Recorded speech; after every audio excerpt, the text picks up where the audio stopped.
Hi, and welcome back to the Judith Daniel LC podcast, where I give tips, advice, perspective, inspiration, and motivation to start your journey. Hopefully, you have listened to other ones in the past and you've enjoyed them and you're back. If this is your first time listening, welcome. And go ahead and watch the other ones. I got a whole volume 1 is the throwback series, and there'll be a different color from this one. That's kind of how you can tell them apart. So let's jump into this. We are on episode 14, Navigating Career Change. Now, I thought that this would be an especially possibly significant point to make. Not only because just these are uncertain times, but I think they've always been uncertain times for as long as I can remember. And sometimes change is because we chose to make that change, and sometimes change is put on us. But no matter which one it is,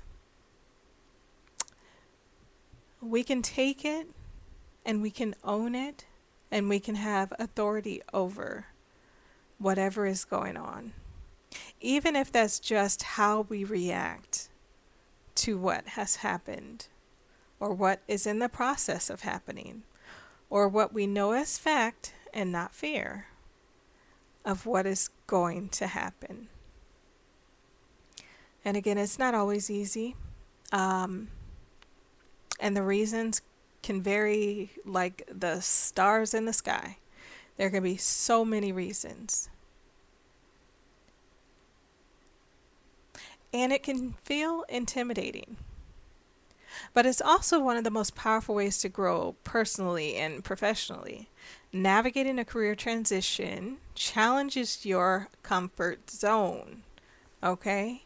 And it rebuilds your confidence and reminds you that your identity is not tied to a single role. It's tied to your resilience and your potential. Each shift gives you the opportunity to rediscover your strengths, realign your values and rewrite your story. When handled with self-awareness and strategy, career change becomes a breakthrough and not a disruption. An evolution that expands your mind and restores your belief in your ability to adapt and thrive. It can be emotional. It can be, an angry something dealing with that.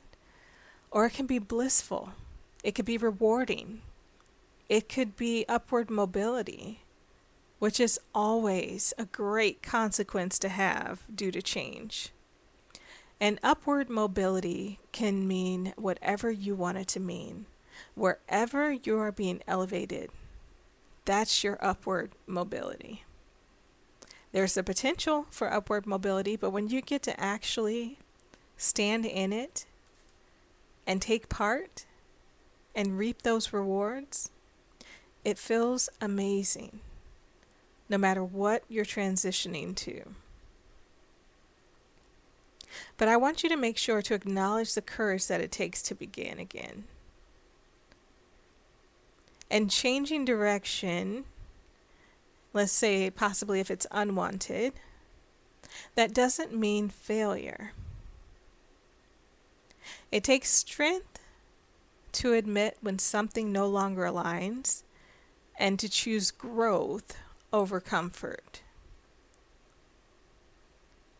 And if something in your career is changing, not due to the fact that you want it to happen, it's still not a failure.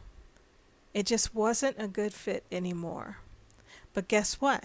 Now you have the opportunity to find out where you fit, where you want to fit. And you take all that knowledge that you just obtained and you take it with you. That's where you would assess your transferable skills. because you've built valuable experiences, communication, some sort of leadership, because I'm sure you had to do something in that job position.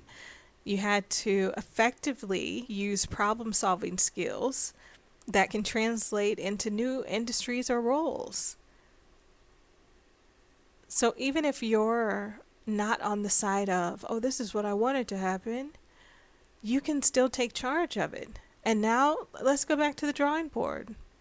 Let's see everything that I've obtained skillfully in this position, and let's put it on paper. Okay, now let's sharpen those edges and let's, make it sound a little more crisp. And before you know it, you're like, wow, like I didn't even know all that when I went into that. And people will treat you how you treat you. So if you start feeling value in yourself, other people will feel value in you. It's a strange thing on how that works.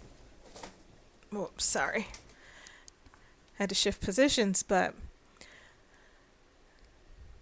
when you take charge of something, all that means is that you are stepping into the realm of responsibility.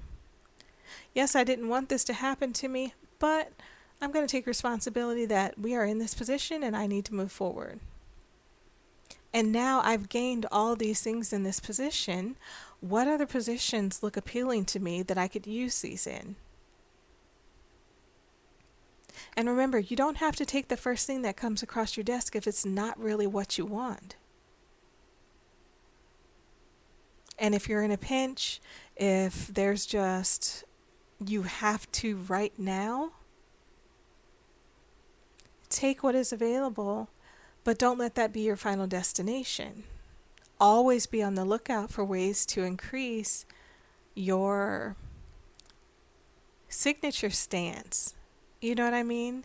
To put yourself in a position that you're happy in, that you find joy and rewarding, like a rewarding atmosphere.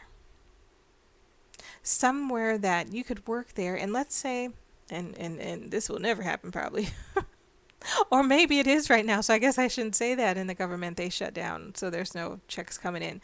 But for us regular people, what if I could do anything, even if I didn't get paid for it? What do I love to do? What do I want to do? Now you have the opportunity to look in that for yourself and figure out, how do I best navigate through this? What do I do? Clarify your why before your what.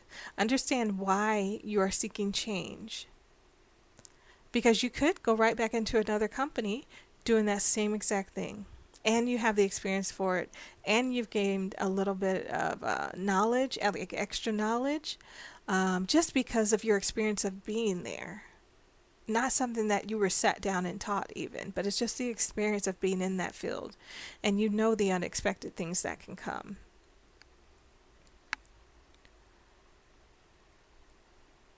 Understand why you are seeking change. If it's due to something that you want. And even when you're stepping into the role of taking responsibility, now that this has been laid in your lap and it was a change that you maybe didn't see coming, because your clarity in that matter leads to a confident choice, and you'll be happier longer in it. Invest in learning more and upskilling a little bit more. Commit to growth, take some courses, get some certificates. And if you're a little bit younger, or you really want to go into a certain field and you have no experience, seek mentorship, internship, something where you can actually learn the position before you get into it and have some experience of doing it like for real. Because people love extra help when they don't have to pay for it. Did you know that? People can be expensive. So someone who wants to do an internship and I'm getting the help and the work and you're gaining the knowledge, that's a pretty fair trade. So don't sell yourself short on if it's something you want to do. You are worth it and capable of having it. And rebrand yourself, like personally and professionally. Update your resume like we talked about. Get into some networking spaces where you're around a lot of other professionals in your field possibly. And reflect on who you're becoming, who you've become since you've been there, and how it's helped you grow. Or how it's hindered you and now you want to take a step in a different direction to grow. Either one of those are perfectly fine. Because guess what? This is your life. You have to walk it out. Put yourself in a position to have peace. Embrace the discomfort. It's all non-comfortable when we're doing anything. And I know there's a lot of things in TV shows and stuff that may make it look like, oh, this is glamorous, transitioning from working for my employer to working for myself. It is not. I'm raising my hand right now. I want to chime in. It is not fun. And when you're transitioning into working for yourself, now you're responsible for every single aspect of what there is. And so your day is, in the first few months, is straight troubleshooting, straight putting systems in place, straight getting everything set up. Now we got to call and get the P.O. box. Okay, now we got to see, do I need an office or can I do it from home? Am I going to have clients? Is there going to be traffic? Is there not? What is my zoning here? There's a lot more things to think about. And if you're a sole proprietor, now you have to figure out what tasks can be outsourced, and do you actually have the money to do that? Or do you need to take a couple months, you do everything, get everything up and running and start making money, and then you start outsourcing and piecing off some of it. But I'll tell you what, once you actually get to the place where you're like, okay, now I'm in a position to outsource some things, you're not going to want to. Because I don't know, maybe it's just me, but there's this thing that overcomes you, like, man, I work so hard at this, I don't want to really let nobody else touch it because they might mess it up. Or if they do something wrong, then I got to correct it, and now my name is tarnished, or my company's name is tarnished. Now, do I see the long-term effect of how this is going to help someone? And the double-edged sword of that, I can earn an income doing something that I love? That is my why. That's why I move forward. But is it easy and glamorous? No, it never is. Transitioning from one McDonald's to another McDonald's is not easy either. Like, don't let nobody fool you. I don't care how long you've been there. When you're doing something new, it's a little troubling, right? Because now you got to get familiar with things and people and processes and atmospheres and cultures of that atmosphere, right? Even working at home, you have to get used to, okay, now we got to set boundaries so everybody's not knocking on my door every 5 minutes so I can actually get something done. Okay, they're acting like I'm not doing anything and they keep calling my name like that's okay, but I have to be on the phone with clients. So there's a whole other area of things that you have to do. So nobody has it easy when they're transitioning into something else. And I want to put these real life things out there so that when you get in it, you're like, oh, well, I'm about to quit because nobody said it was going to be like this. No, it is like this for everyone. And we just have to toughen through it and make our whys bigger than our whys and why nots. Like, we want to have that reason to keep moving forward when it gets hard, because it will get hard. Right? And if you've already done that, you know what I'm talking about. But it's worth it. And I have gotten to the point where I can start up a company, have it functional with strategies in place and processes in 30 to 90 days. So you really find out who you are when you let yourself go through something instead of trying to take the shortcut away from it. Learn the lesson. What are you in a rush for? You know what I mean? Go through it how you need to go through it. Yeah, it might hurt. Yeah, you might cry. Yeah, you might bleed a little bit. Go through the lesson. Because when you come out on the other side, you're going to be very happy you have that experience under your belt. And also visualize yourself in the new role, celebrating every step forward. Every step. Each application, each interview, or learning milestone that's, progress. Recognizing small wins keeps your confidence high and momentum strong.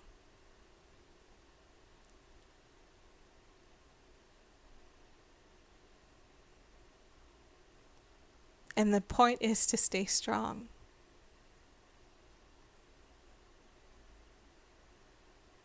You might be weak in the minute when you're sitting there looking around like, okay, now what do I do? Right? But as soon as it clicks, as soon as you get your second win, you're unstoppable once again. I think the hardest thing as a life coach is to watch when a person can't see themselves as they are and the potential that they have and what they are capable of, which is most times due to the noise that we let in our ears, to the people that we have in our inner circles and the things that they say to us, and chip away at who we are, right? It chips away at what we could become. And then we're stuck in this negative kind of downtrodden, woe is me, oh, I can't do nothing right, or, oh, see, I'm so toxic, or I never get nothing right, I don't even know why I try. It's like, what? Why would you do that? That is the burden of a thought that someone put in your head. Because why in the world would you think that way about you, knowing who you are, knowing the dreams that you have? You may not be fully aware or capable of what you can do, but that desire is not there for no reason. You absolutely can do it. And sometimes we have to get that negativity out of us so that we can actually see ourselves through our eyes. And it's not the easiest thing to do.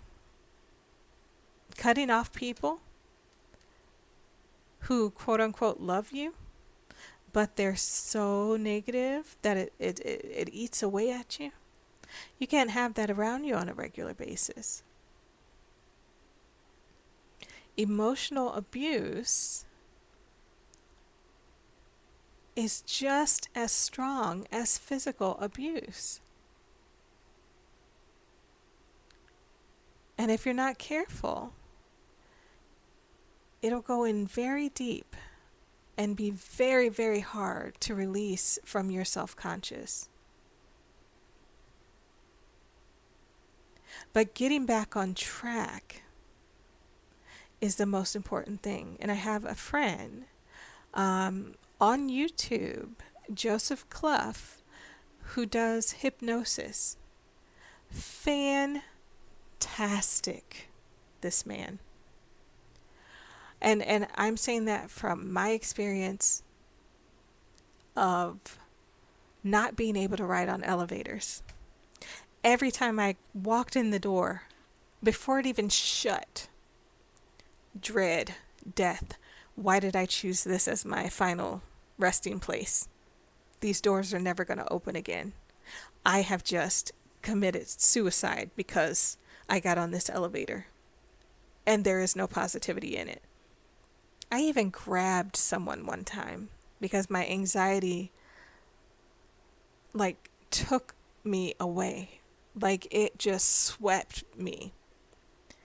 And thankfully he was a nice guy and he didn't get upset.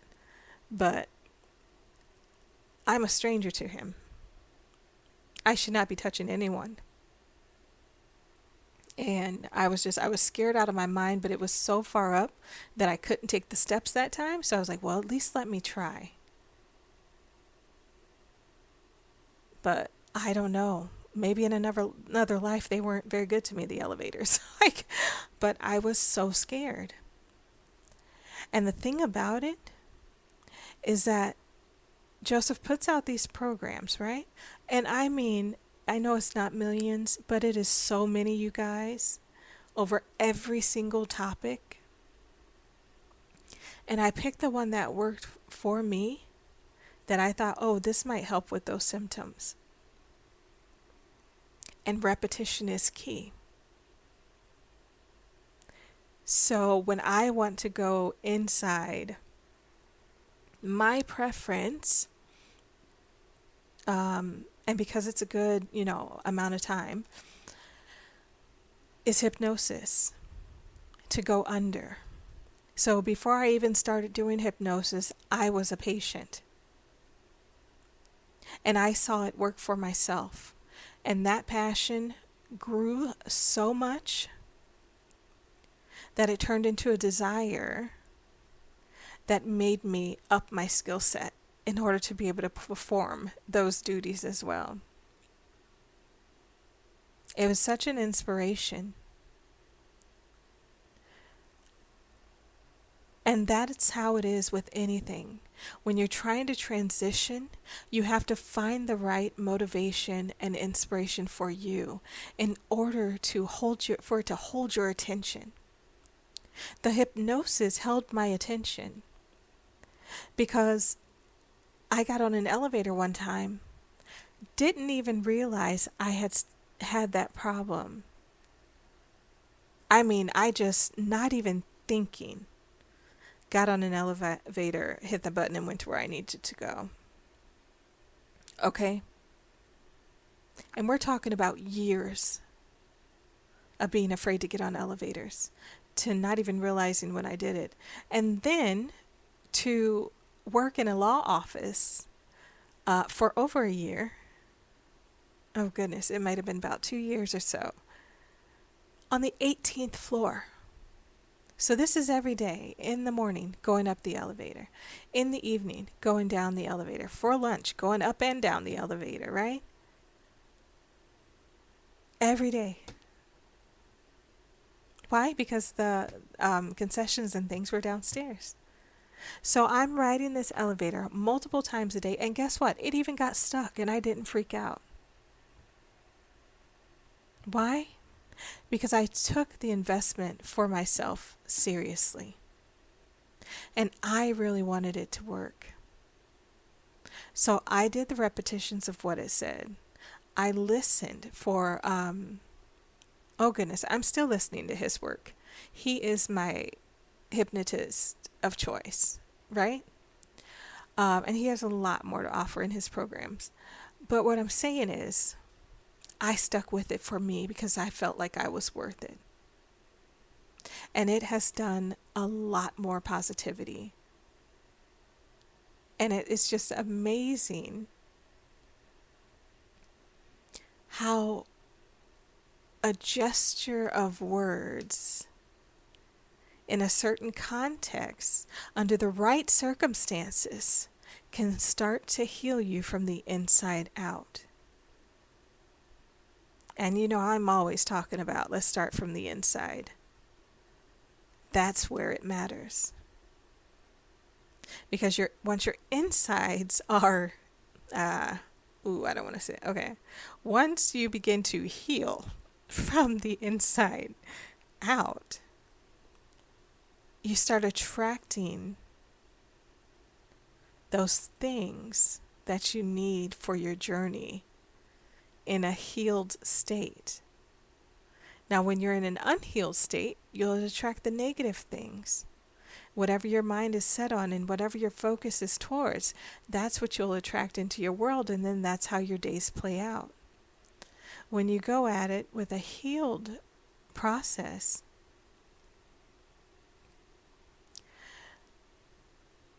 you start to see things a little bit different. And you reframe your thinking just a little bit. And you make it a game even to take it from a negative to how can I make this positive?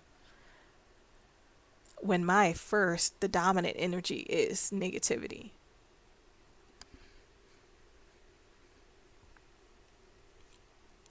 But it's like transitioning from anything, not even just career.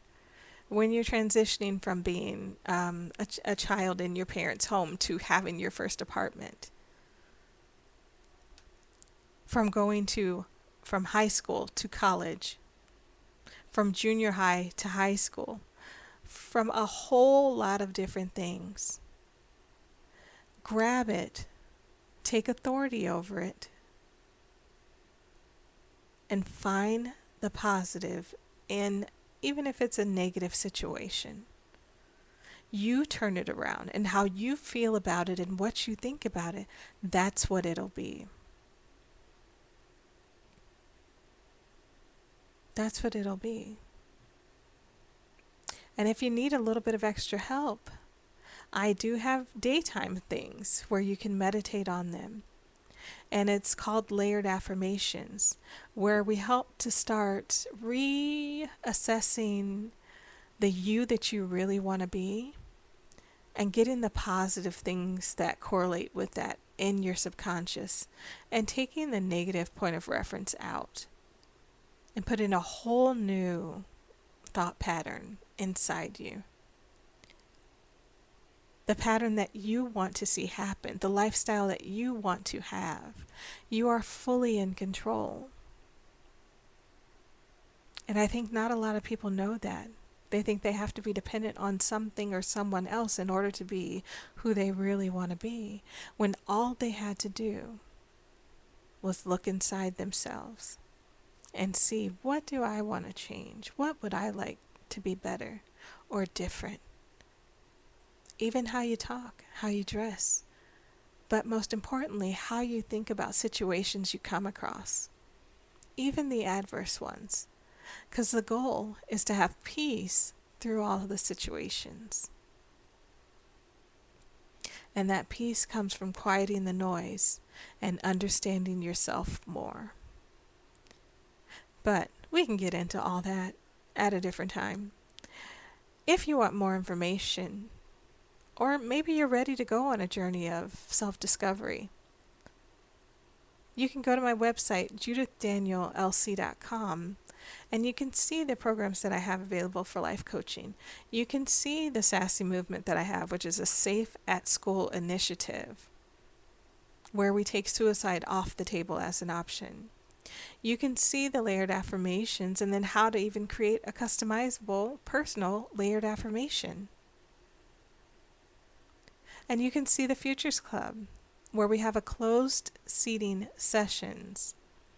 And closed seating means once we start, there's no new participants available to come in. And if I get enough requests, then I'll open up a second or a third.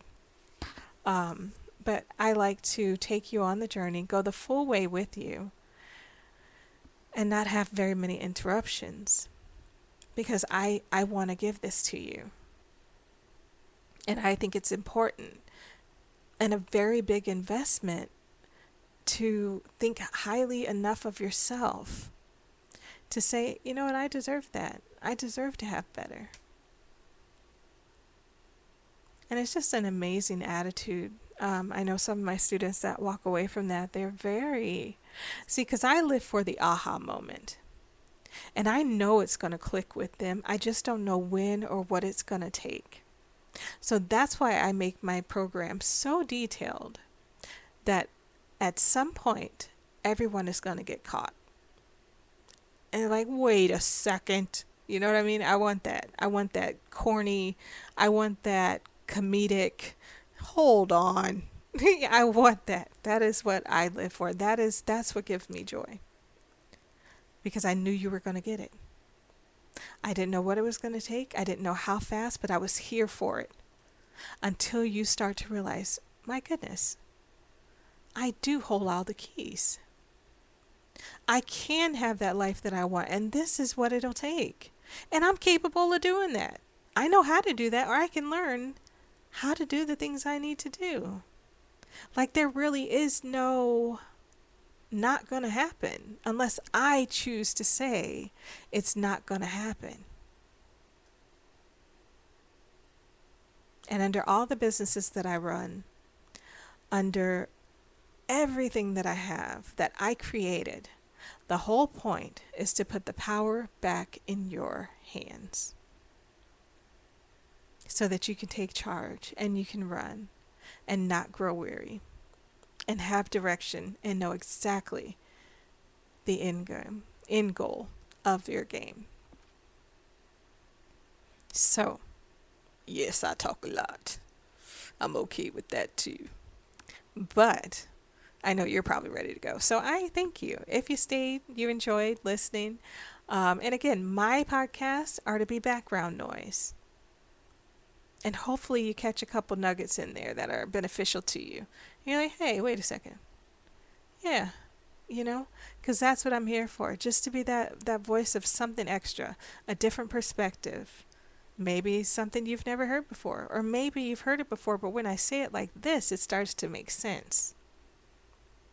You understand? So, JudithDanielLC.com to see everything that I have going on. Any questions, let me know. Through the contact form on the website is the fastest. Phone calls get a little delayed because I have to actually be in a position where I can take the call and pay my full attention to you. So, you use the form or the email. Just because I like to respond as quick as I can. And I can respond a whole lot quicker and not make you have to wait. So, all right. Until next time. And it was very fun. And I always love giving this information. So I hope you really enjoyed it too. Until next time. Deuces.